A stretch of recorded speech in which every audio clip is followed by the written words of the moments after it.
बिस्मिल्लाहिर्रहमानिर्रहीम। अस्सलाम वालेकुम एवरीवन, कैसे हैं आप सब। आपकी रिव्यू एक्सरसाइज 5 डिस्कस करेंगे आज।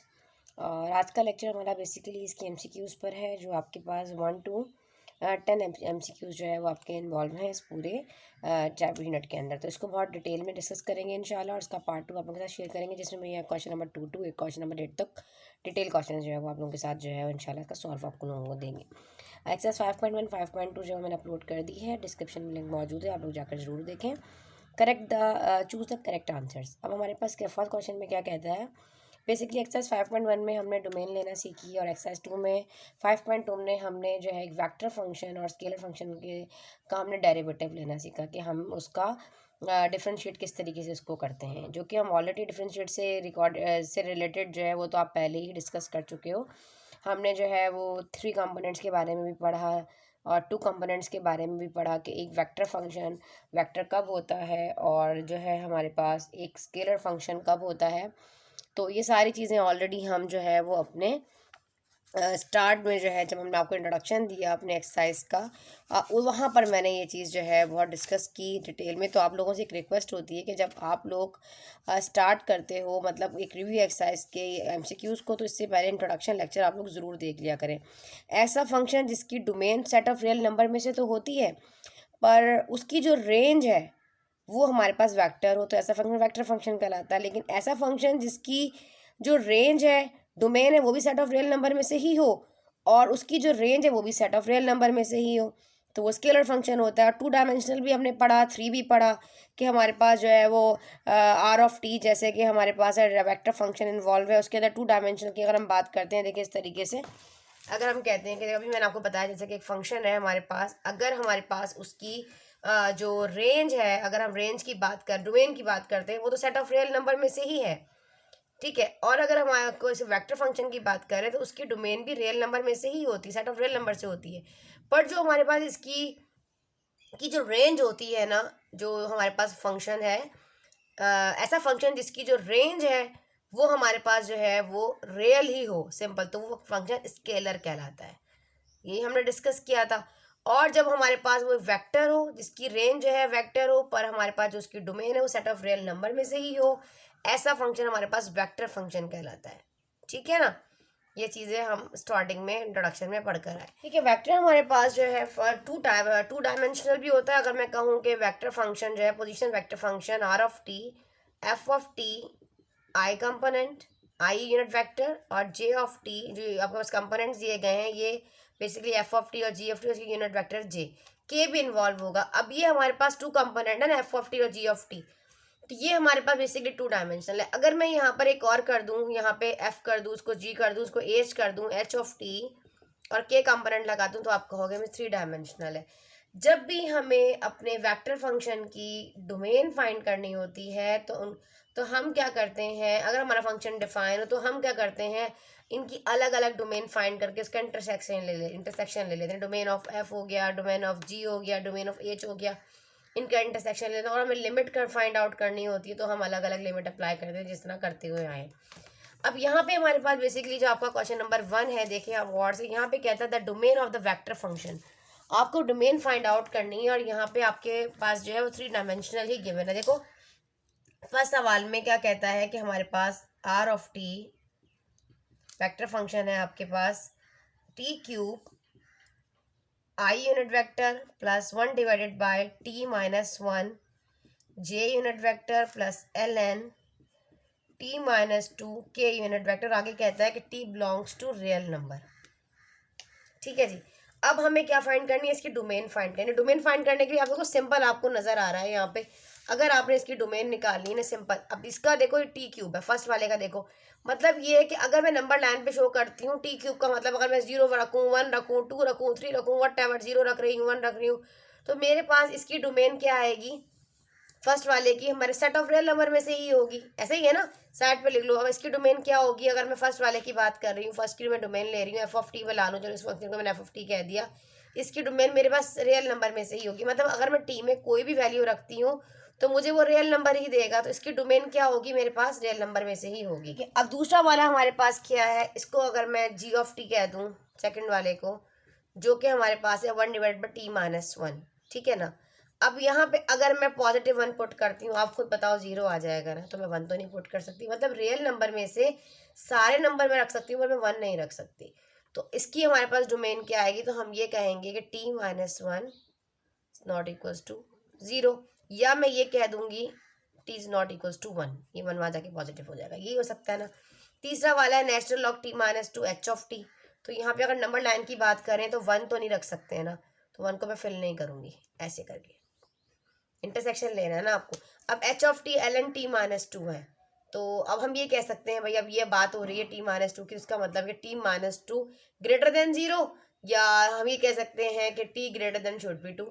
ठीक है, तो आप ये ले लोगे t-2 ग्रेटर देन 0, और सेकंड में आप ये भी कह सकते हो t ग्रेटर देन 0। तो इसका मतलब है ग्रेटर देन 0 की बात, 2 की बात हो रही है, 1 है, इसको 2 लगाओ, 2 कर दो, तो 2 की बात हो रही है, तो 2 से ज़्यादा की बात हो रही है। तो आप इंटरसेक्शन पॉइंट ले रहे होगे, तो सिंपल सी बात है, क्या आएगा आपके पास, t ग्रेटर देन 0 ही आएगा ना। तो हमारे पास ए ऑप्शन जो है इसका राइट है, जिसमें बताया गया है इस तरह आप लिखोगे t ग्रेटर देन 0, और t जो है वो बिलोंग कर रहा है रियल नंबर में से, क्योंकि हमें जब भी डोमेन फाइंड करनी होती है तो ये f ऑफ t की डोमेन, या domain of f of t भी लिख सकते हो इस तरह, domain of f of t, domain of. अब इतना टाइम तो वहाँ आपके पास एमसीक्यूज में नहीं होता ना कि आप इतना लेंथी लिखेंगे वहाँ पर, domain of g of t, h of t, इस तरह की जो डोमेन है उसमें जो इंटरसेक्शन आ रहा होगा वो आपके पास इसका आंसर होगा। तो आप लोगों ने बस थोड़ा सा ये है कि सारी चीज़ें स्टार्टिंग में जब मैंने एक्सरसाइज 5.1 की थी तो ये मैंने डिटेल में वहाँ पे आपको क्वेश्चन सॉल्व करवाए थे। अगर वो डोमेन वाला फर्स्ट सवाल देखा है, आता है, तो ये अल्हम्दुलिल्लाह एमसीक्यू सारे कर सकते हो। तो आप यहाँ पे टिक भी लगा लीजिए। आपके पास जो फर्स्ट क्वेश्चन है ना, इसका जो फर्स्ट पार्ट है उसमें जो आपके पास आंसर आ रहा है ना, वो आ रहा है फर्स्ट वाला। तो यहाँ पर है t greater than 0 and t belongs to real number. ठीक है जी। नाउ सेकेंड एमसीक्यूज है, if the function f of t vector function given है cos t i component plus sine 2t k component at t is equals to pi. अब continuous बताना है कब है टी की वैल्यू पर जो है नॉट कंटिन्यूस है, लिमिट डज नॉट एग्जिस्ट कर रही है, ये सारी कहानी हमें इसमें बतानी है। पाई पर फंक्शन की वैल्यू को बेसिकली पुट करना है। एमसीक्यूज नंबर 2 अब कहता है कि vector function F of T cos T i component plus sine 2t के कंपोनेंट एट टी की वैल्यू जो है वो पाई है। वैल्यू और लिमिट अगर हमारे पास इक्वल आ जाए तो फंक्शन जो है वो कंटिन्यूस है, आप सबको पता है, और नहीं है तो इज नॉट कंटिन्यूस। ठीक है, कर देखते हैं। अब t की वैल्यू क्या दिया गया, कहता है t पाई है, चलो जहाँ जहाँ t है पहले वहाँ पाई पुट कर दो, cos pi I component i unit vector plus sign 2 पाई, या ब्रैकेट नहीं भी लगाओ, 2 पाई के यूनिट वेक्टर। ठीक है जी।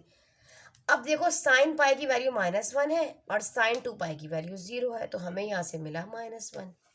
अगर आप लिमिट भी पुट करोगे यहाँ पर तो हमारे पास सेम वैल्यू आएगी। इसका मतलब ये है कि लिमिट अप्लाई करने पे भी हमारे पास सेम वैल्यू आएगी। तो हमारे पास हमारा फंक्शन जो है वो क्या है, कंटिन्यूस है। वेक्टर की जो है वो हमारे पास वैल्यू और उसका जो लिमिट आ रही है वो क्या होगी, इक्वल आ रही है। जब हमारे पास वैल्यू और लिमिट इक्वल हो जाती है तो हम कह देते हैं कि हमारा फंक्शन जो है वो कंटिन्यूस है। बी ऑप्शन जो है वो राइट है। ठीक है, थोड़ा सा नीचे हो गया ठीक, तो आप इसको सही से करके लगा लीजिए, ये हमारे पास कंटिन्यूस है। ठीक है जी, बी ऑप्शन जो है वो हमारा राइट है। नाउ अब हम थर्ड एमसीक्यूज की तरफ आते हैं। इस तरह 1 बाय 1 मैं आपको बोर्ड पर ही करवाऊंगी। स्क्रीन रिकॉर्डिंग में बच्चे कहते हैं कि हमें समझ नहीं आ रहा होता, आप बोर्ड पर ही एक्सप्लेन किया कीजिए। ठीक है जी। Now for what value of T, T की वैल्यू क्या होगी जब फैक्टर फंक्शन गिवन है इस कंटिन्यूस एट। अब ये तमाम आपके पास जो है इसके अकॉर्डिंग हमें बताना है वो टी की वैल्यू क्या है जिस पर हमारा फंक्शन जो है वो कंटिन्यूस है। अच्छा जी, अब देखो अब क्या फंक्शन गिवन है, थर्ड वाला एमसीक्यूज है हमारे पास, vector function F of T 1 divided by T -2 I unit vector plus sine T J unit vector. ठीक है, इसको सॉल्व कर देखते हैं। अच्छा जी, अब हमारे पास जो आई यूनिट वेक्टर और जे यूनिट वेक्टर, तो इसका मतलब ये होगा वही डोमेन वाली कहानी है। अगर हमारे पास यहाँ पे हम +2 नहीं रख सकते, +2 रखूंगी ना इसके अंदर तो ये तो 0 दे देगा। तो इसका मतलब तो ये हुआ कि t should not equals to 2। ठीक है जी। और अगर मैं इसकी बात करती हूँ सिंपल तरीके, तो यहाँ पे मैं रियल नंबर में टी में कुछ भी पुट कर दूँ तो मुझे वो रियल नंबर ही देगा। तो इसका मतलब ये हुआ t belongs to real number. तो यहाँ पर क्या आ रही है, ये ऑप्शन आ रहा है आई थिंक ए। आप देखें ए ऑप्शन राइट है कि टी जो है वो हमारे पास 2 नहीं हो सकता, और टी सेकंड वाले में जो है वो रियल नंबर है। तो बी वाले फर्स्ट ऑप्शन जो है इसका राइट है। इस तरीके से जो है ना आपने फाइंड आउट करनी है। ठीक है जी। अच्छा, नाउ हमारा क्वेश्चन नंबर 4। और क्वेश्चन नंबर 4 अब यहाँ पे दिया गया है, कहता है यूनिट वेक्टर है if you unit vector T square i unit vector minus exponential constant 2t j unit vector. ठीक है जी, दो वेक्टर फंक्शन इन्वॉल्व है। ठीक है जी, is a scalar function then limit. अच्छा, यहाँ पे हमें अब यहाँ पर देखो एच ऑफ टी और यू ऑफ टी। अब यहाँ पर एक तो हमारे पास एक वेक्टर फंक्शन है और एक स्केलर फंक्शन है। ठीक है, स्केलर फंक्शन क्या है, हमारे पास एच ऑफ टी दिया गया है जो कहता है t square plus 2t minus 2 scalar function. अब हमें लिमिट फाइंड आउट करनी है। किस तरह लिमिट फाइंड करनी है, कहता है कि limit t tends to 0, h of t एक स्केलर फंक्शन को हमें क्या करना है, यूनिट वेक्टर फंक्शन से मल्टीप्लाई करना है। डॉट प्रोडक्ट मतलब लेना है हमें यहाँ पे। तो अब यहाँ पर आपको क्या करना पड़ता है, आप सब जानते हैं कि अगर इस तरह की कहानी आपके पास आ जाए तो आपने अलग अलग लिमिट अप्लाई करनी है। वैल्यूज़ निकालनी हो या लिमिट अप्लाई करनी हो तो आप उसकी अपनी अपनी लिमिट अप्लाई करते हो। तो पहले तो आप स्केलर पे कर लो लिमिट टी टेंस टू 0। अब एच ऑफ टी की वैल्यू क्या दी के साथ पुट भी कर लो, T square plus 2t minus का 2। और जबकि लिमिट टी टेंस टू 0 और यू ऑफ टी हमारे पास क्या है, t square i unit vector plus exponential constant raise to the power 2t j unit vector. ऐसे ही है ना। चलो जी, अब लिमिट अप्लाई कर लेते हैं। अब यहाँ पे हमारे पास एच ऑफ टी स्क्वायर, हाँ 2t दिया गया, बिल्कुल ठीक है। ठीक है, -2 और यू एफ टी बिल्कुल ठीक है। अब यहाँ पे हम इसके लिमिट अप्लाई कर लेते हैं। ठीक है जी, अब ये हो जाएगा टी का स्क्वायर है ना हमारे पास। अब तो सिंपल, पहले टी की वैल्यू क्या दी गई है 0, तो लिमिट डायरेक्ट अप्लाई कर दो। तो 0 का स्क्वायर 0 ही होगा, 2t ये भी 0 हो गया, हमें यहाँ से सिर्फ माइनस का 2 मिलेगा। और अगर हम यहाँ पे लिमिट अप्लाई करते हैं तो मुझे यहाँ से क्या मिलेगा, यहाँ पे भी अगर मैं 0 पुट करती हूँ 0 का स्क्वायर 0, आई यूनिट वेक्टर मिला। और यहाँ पे मेरे पास क्या है, अच्छा यहाँ पर देखा जाए तो बेटा गलती हो गई, माइनस नहीं, माइनस है प्लस नहीं है। ठीक है, तो माइनस एक्सपोनेंशियल कांस्टेंट और पावर पे क्या रखना है, मुझे 0 रखना है। देखो अगर मैं 0 रखूँगी तो पूरे का पूरा ही 0 दे देगा। तो मेरे पास सिर्फ आ जाएगा जे यूनिट वेक्टर 1, और एक्सपोनेंशियल कांस्टेंट है ना, पावर 0 हो जाएगी तो बराबर होता है 1 के। तो यहाँ पे मुझे मिला जे यूनिट वेक्टर। अब यहाँ पर अगर आप एक चीज़ नोट करो तो ये 0 का स्क्वायर तो 0 ही है, 2 0 तो 0 हो जाएगा। ये सिर्फ माइनस का 2 हमें यहाँ से मिला, और यहाँ से सिर्फ और सिर्फ मेरे पास ये 0 है तो जे मिला, तो जे यूनिट वेक्टर। तो हमारे पास इसका आंसर आ जाएगा 2j यूनिट वेक्टर। इस तरह आप रफ में कर लिया करें। तो एमसीक्यूज में तो आपको इसी तरीके से करना है। तो जे यूनिट वेक्टर आ रहा है हमारे पास 2j यूनिट वेक्टर ना, तो ये आ रहा है हमारे पास सिंपल माइनस वाला। तो डी ऑप्शन जो है वो आपके पास राइट है। एक मिनट और मुझे देखने दो कि मल्टीप्लिकेशन में कोई साइन पॉजिटिव तो नहीं हो जाएगी, क्योंकि हमारे पास ये जो जे है ना, ये वाला ये माइनस का जे है और ये माइनस का 2 है। तो माइनस माइनस प्लस होकर 2j देगा बिल्कुल। तो हमें यहाँ से मिला प्लस का j unit vector, 2j unit vector. तो 2j आ रहा है ऑप्शन नंबर सी में। इसका आपने ख्याल रखना है, क्योंकि देखो इधर वाला जो आपके पास आंसर आया था ना बच्चे, देखो यहाँ से मिट गया, तो ये भी माइनस का 2 था। देखो ये वाली चीज़, ये भी माइनस का 2 आया था ना हमारे पास, और यहाँ से ये हमारे पास माइनस का जे यूनिट वेक्टर है। तो माइनस माइनस प्लस होकर 2j यूनिट वेक्टर देगा। समझ में आया यहाँ से, जे यूनिट वेक्टर। ठीक है जी, तो एमसीक्यूज नंबर 4 भी हमने कर लिया। अब हमारे पास है एमसीक्यूज नंबर 5 में क्या कहा जा रहा है। अच्छा जी, ऐसे हमने मिटा दिया, सेम वही वाला ऊपर वाला ही फंक्शन वेक्टर हमारे पास गिवन है। एमसीक्यूज नंबर 4 में कहते हैं कि हमारे पास यू यूनिट वेक्टर है जो कि T square i unit vector, यहाँ पे वेक्टर फंक्शन इन्वॉल्व है ना यहाँ पर, तो एक्सपोनेंशियल कांस्टेंट। अच्छा 5 में भी माइनस है, प्लस नहीं है। एक्सपोनेंशियल कांस्टेंट पावर जो है वो हमारे पास 2t है और जे यूनिट वेक्टर, और वी वाला भी दिया गया है। दो वेक्टर फंक्शन है भाई यहाँ पे, माइनस का 2i यूनिट वेक्टर और माइनस का टी स्क्वायर के यूनिट वेक्टर। ध्यान से कीजिएगा, ठीक है, अब हमें फाइंड पता है क्या करना है। इसमें वो कहता है कि लिमिट t टेंड्स टू 0 हो और हमें u of t into dot product लेना है v ऑफ t का। तो आप खुद बताइए, ये सवाल ऑलरेडी अभी हम लोगों ने किए, एक्सरसाइज 5.2 में भी किए। ठीक है, और डेरिवेटिव लेना होता तो 5.1 में वाले हमने 5.2 में डेरिवेटिव लेना सीखा और वैसे हमने लिमिट अप्लाई करना सीखी। अब u ऑफ t क्या है, पहले सिंपल देखो, पहले तो आप लिमिट भी अप्लाई कर दो, साथ साथ सॉल्व करना चाहते हो तो साथ साथ सॉल्व भी कर दो। कोई इशू, जब भी लिमिट अप्लाई करनी होती है तो अलग अलग करना होता है। तो limit t tends to 0 vector function u of t, again limit t tends to 0 v of t। ठीक है, वेक्टर फंक्शन। अब u ऑफ t की जो वैल्यू वो पुट कर दो, लिमिट t टेंड्स टू 0, ये हमारे पास है t square i unit vector minus exponential constant raise to the power 2t j unit vector into limit t tends to 0 v की value minus 2i unit vector minus t square k unit vector. बड़ा ध्यान रखिएगा, बाज़ दफ़ा ऐसा होता है कि सारे आंसर्स मैच कर रहे होते हैं, कोई 19-20 बच्चे कर रहे होते हैं ना गलती, तब भी आंसर आपका ऑप्शन में आ जाता है। लेकिन आप लोगों ने ख्याल रखना है छोटे छोटे साइंस का ख़ास तौर पर। अब जब हम यहाँ पे लिमिट अप्लाई करेंगे तो टी का स्क्वायर क्या हो जाएगा, 0 का स्क्वायर 0 ही देगा ना हमें।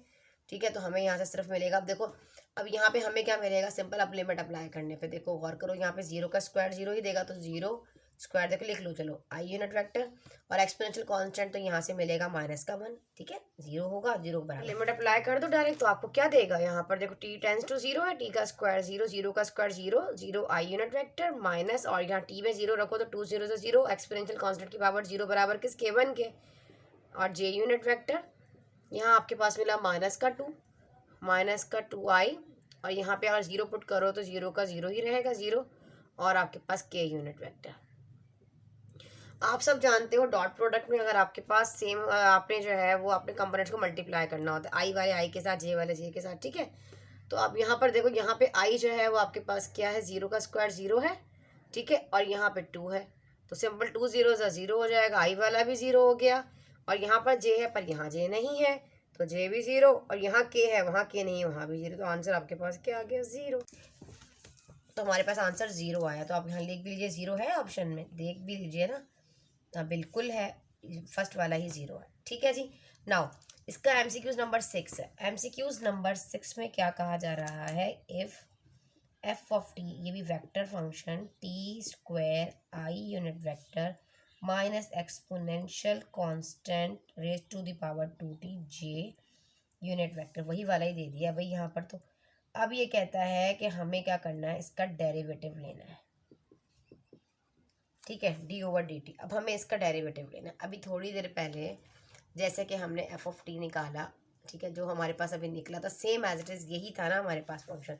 चलो दोबारा कर लेते हैं, पहले हम इसका डेरिवेटिव ले लेते हैं। चलो यहाँ देखो, आई थिंक वो थोड़ा सा डिफरेंट था। एफ ऑफ टी में देख लेती हूँ कि टी स्क्वायर माइनस आई, और जी बिल्कुल यही था, लेकिन वो यू ऑफ टी था, उसका डेरिवेटिव ले लेते हैं। वो तो हमने क्रॉस और डॉट प्रोडक्ट निकालना सीखा। ठीक है जी, चलो जी, अब हम इसका डेरिवेटिव ले लेते हैं। अब इसका डेरिवेटिव लेने में क्या होगा, 2 पहले आ जाएगा, तो 2i यूनिट वेक्टर, और यहाँ से जो है हमारे पास इसका सेम एज इट इज़ वही आ जाएगा, 2 स्टार्ट पे आया है 2t, और exponential constant raise to the power 2t, और j यूनिट वेक्टर, सिंपल। तो ये कहाँ आ रहा है हमारे पास, 2ti, ये आ रहा है हमारे पास फर्स्ट में ही तो है, 2ti unit vector minus 2 exponential constant power क्या है 2t, हाँ जे कंपोनेंट, जे यूनिट वेक्टर, हमारे पास ए ऑप्शन राइट है इसका। ठीक है जी, थोड़ा टाइम ज़्यादा एमसीक्यूज में लगता है, आप लोग उसको ज़रा समझ के कीजिए। जहाँ प्रॉब्लम हो तो आप दोबारा पूछ लीजिएगा, मैं कमेंट में दोबारा क्लियर कर दूंगी वो स्टेप आपका। अरे 7 में क्या आता है, the magnitude of a velocity of a particle t is pi whose motion is given by. अच्छा जी, अब यहाँ पे हमारे पास जो है, पहले तो आपको वेलोसिटी फंक्शन की फाइंड करनी है, किसके ऊपर, टी जब हमारे पास पाई ओवर 2 हो। ठीक है जी, चलो हम फाइंड आउट कर लेते हैं इसके ऊपर मैग्नीट्यूड ऑफ वेलोसिटी। अच्छा जी, पहले तो आप पहले वेलोसिटी फाइंड करेंगे, क्योंकि आप सबको पता है कि वेक्टर फंक्शन, आपके पोजीशन वेक्टर फंक्शन गिवन हो, उसका डेरिवेटिव लें तो वेलोसिटी आ जाती है, और वेलोसिटी का डेरिवेटिव लें तो क्या आ जाता है, एक्सेलरेशन आ जाता है। ये सब चीज़ें हमने अपनी एक्सरसाइज में डिस्कस की हैं। जिन बच्चों ने मेरे चैनल से फॉलो किया है, उम्मीद है वो मेरी बात समझ रहे होंगे। 1 divided bye 2 pi T I unit vector plus 3 cos T J unit vector. ठीक है, और क्या कहता है, टाइम क्या दिया गया है, लिमिट π/2। चलिए जी, पहले हमें वेलोसिटी फाइंड कर लेते हैं, v(t). तो अब हमें डेरिवेटिव लेना है ना इसका, बेसिकली डेरिवेटिव लेना है, तो इस तरह कर लो, इसके ऊपर प्राइम लगा लो, बात एक ही है। अच्छा जी, ये हो जाएगा 1/2π t i unit vector plus 3 cos t j unit vector. ठीक है जी, तो ये हो गया 1/2π i यूनिट वेक्टर। ठीक है, और कॉस का क्या हो जाएगा हमारे पास, इसका डेरिवेटिव तो ये हो गया 2π ना, जो कोफिशिएंट वो स्टार्ट में लिख दिया। तो अब कॉस का क्या होता है, माइनस का साइन ना, तो 3 इन्वॉल्व है, तो माइनस का 3 साइन, और टी की वैल्यू जो है वो भी साथ रख दो, π/2, साथ पुट भी कर दो, साथ ही लिमिट π/2 j यूनिट वेक्टर। ठीक है, तो हमें यहाँ से मिला 1/2π i यूनिट वेक्टर माइनस 3 1 × 3, और साइन की आपको पता है, साइन π/2 की वैल्यू 1 होती है, j यूनिट वेक्टर। तो हमें मिला यहाँ से 1/2π i unit vector minus 3 j unit vector. तो हमारे पास ये आ रहा है ऑप्शन नंबर सी में। देखिए ऑप्शन नंबर सी जो है वो इसका राइट है। तो option number C 1/2π i unit vector minus 3 j unit vector. तो इस पर आप टिक लगा लें, सारे MCQs ठीक हैं। जहाँ कोई गड़बड़ होगी वहाँ आपको गाइड कर देंगे कि भाई आपकी बुक में यहाँ पे मिस्टेक है, क्योंकि हम एक एक सवाल को खुद सॉल्व कर रहे हैं। अच्छा, क्वेश्चन नंबर 8 में क्या कहा जा रहा है, क्वेश्चन नंबर 8 में कहता है the magnitude of velocity of a particle t pi है whose motion is given by. वही आपको यहाँ पर देखो, आपको मैग्नीट्यूड बेसिकली यहाँ पर वेलोसिटी पहले आप फाइंड करेंगे, और फिर हम क्या करेंगे, इसका जो है वो मैग्नीट्यूड फाइंड कर लेंगे यहाँ पर। ठीक है जी, वेलोसिटी किस पर फाइंड करनी है, टी पाई पे दिया गया, तो वेलोसिटी पहले फाइंड करो, velocity T is equals to pi. अच्छा जी, स्टार्ट करते हैं, वेक्टर फंक्शन ही इन्वॉल्व है, r(t) 4 cos t i unit vector plus 4 sin t j unit vector plus 3/2π t² k unit vector. चलें जी, बिल्कुल सही कॉपी कर लिया इसको हमने। अच्छा जी, अब हमारे पास, अब चलें स्टार्ट कर, टी पाई है, तो जहाँ जहाँ पे हमारे पास जो है वो है, आप वैल्यू भी पुट कर देंगे और डेरिवेटिव भी लेंगे। पहले तो आप एक काम करो, आप पहले तो हम इसका एक काम करते हैं कि डेरिवेटिव फाइंड, वेलोसिटी फाइंड करनी है ना, तो v(t) इसका डेरिवेटिव लेना होगा। तो ये देखो 4 का क्या हो जाएगा, ये कॉस है, कॉस का साइन होता है तो माइनस का साइन होता है ना, तो माइनस का 4 sine t i unit vector हो जाएगा यहाँ से, और ये साइन का कॉस होता है तो 4 cos t j unit vector, और यहाँ से हमें ये वाला 2 जो ऊपर है 2t, तो 2 स्टार्ट में आ जाएगा हमारे पास, और 3/2π, और 2 में से 1 गया तो सिंपल t एक बचेगा, t k यूनिट वेक्टर। तो 2 से तो 2 कैंसिल आउट भी हो जाएगा। हमें यहाँ से मिला माइनस का 4 sine t i unit vector plus 4 cos t j unit vector, और ये 3/π t k यूनिट वेक्टर। अब एक काम करो, साथ में जो टी पाई की वैल्यू दी गई थी ना वो साथ साथ पुट कर दो, जहाँ जहाँ पे हमारे पास क्या है टी है वहाँ पाई पुट कर देंगे। तो sine pi i unit vector plus 4 cos pi j unit vector plus 3/π, और यहाँ पे भी पाई आ जाएगा k यूनिट वेक्टर, तो ये वाला पाई से पाई भी कैंसिल आउट हो जाएगा। हमें यहाँ से मिला, अच्छा यहाँ से हमारे पास -4π, देखो यहाँ पे जो है साइन पाई की वैल्यू जो है वो क्या होती है, 0 होती है। 0 को किससे उससे मल्टीप्लाई करोगे पूरे से तो 0 ही आ जाएगा, 0 i यूनिट वेक्टर। ठीक है, और यहाँ पे कॉस पाई की वैल्यू -1 होती है, तो हम यहाँ पे -1 लगाएंगे, प्लस माइनस माइनस होकर साइन चेंज होगी बाहर वाली। यहाँ से हमें मिला 3k यूनिट वेक्टर। तो हमारे पास जो आंसर आ गया है यहाँ पर वो आया 4 1 × 4 पर माइनस का 4 आया है। ठीक है, और आई में तो 0 ही हो गया ना, देखो आई लिख लो, 0 i यूनिट वेक्टर माइनस का 4, अच्छा जे तो मैं लगाना भूल गई, यहाँ j यूनिट वेक्टर लिखो, 4 j यूनिट वेक्टर और 3 का k यूनिट। अब हमें बेसिकली वेलोसिटी फाइंड कर ली ना, अब इसका मैग्नीट्यूड निकालना है। मैग्नीट्यूड निकालने के लिए आपको क्या करना है, अब आई का a का स्क्वायर, b का, और फिर c, यहाँ पे a तो 0 ही हो जाएगा, और प्लस 16, 4 का 16 हो जाएगा, 3 का 9 हो जाएगा, तो 16 और 9 हो गया 25, और 25 का स्क्वायर रूट होता है 5। तो हमारे पास बेसिकली 5 आंसर आया है। आप इसको नोट डाउन करें। अच्छा एक मिनट, आप लोगों को शायद नज़र ही नहीं आया यहाँ से, मैं आपको अब आप देखें, ठीक है, यहाँ से ये चीज़ आपको नज़र ही नहीं आई। दोबारा से देख लीजिएगा, ये 0 है, ये 4 का स्क्वायर 16 हो जाएगा, 3 का स्क्वायर 9 हो गया, 16 और 9 25 हो गया। ठीक है, अब यहाँ से नोट कर लें थोड़ा सा और, इसको आई थिंक जूम हो गया था ये। ठीक है कैमरा, अब देख लीजिए, इसको नोट करें। अब हम कर लेते हैं अपना एमसीक्यूज नंबर 9। एमसीक्यूज नंबर 9 और 10 आपका रह गया, बड़ा आसान सा है, वो भी इसी तरीके से सॉल्व होगा। अब एमसीक्यूज नंबर 9 जो है, magnitude of acceleration of a particle same as it is, यही वाला सवाल दिया गया है। अब यहाँ पर कहता है कि एक्सेलरेशन फाइंड करें। देखो बेटा, पहले तो हमें जब एक्सेलरेशन फाइंड करना होता है, फिर मैग्नीट्यूड हम उसका निकालेंगे, तो हमें पहले तो एक्सेलरेशन फाइंड करने के लिए वेलोसिटी का डेरिवेटिव लेना पड़ता है ना।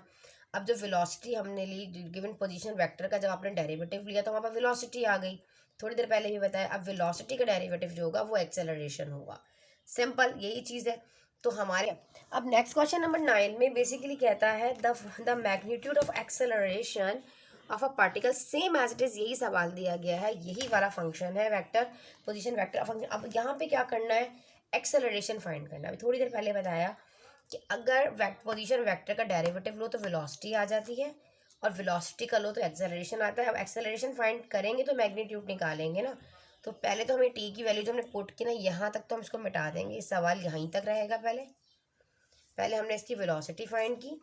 अब वेलोसिटी फाइंड करने के बाद फिर हम इसका जो है वो डेरिवेटिव लेंगे, इसका अगेन डेरिवेटिव लेंगे, तो फिर हमारे पास क्या आ जाएगा, सिंपल आंसर आ जाएगा, एक्सेलरेशन -4t साइन बिल्कुल +4 कॉस। ठीक है, अच्छा जी, अब यहाँ पे माइनस का 4 साइन क्या हो जाएगा, कॉस हो जाएगा, cos T I unit vector, और माइनस का 4 साइन कॉस का साइन हो जाएगा sign T J unit vector, plus का 3 पाई, इसका डेरिवेटिव लेंगे तो ये हो जाएगा के यूनिट वेक्टर। कांस्टेंट है, कोफिशिएंट आ गया सिर्फ इसका।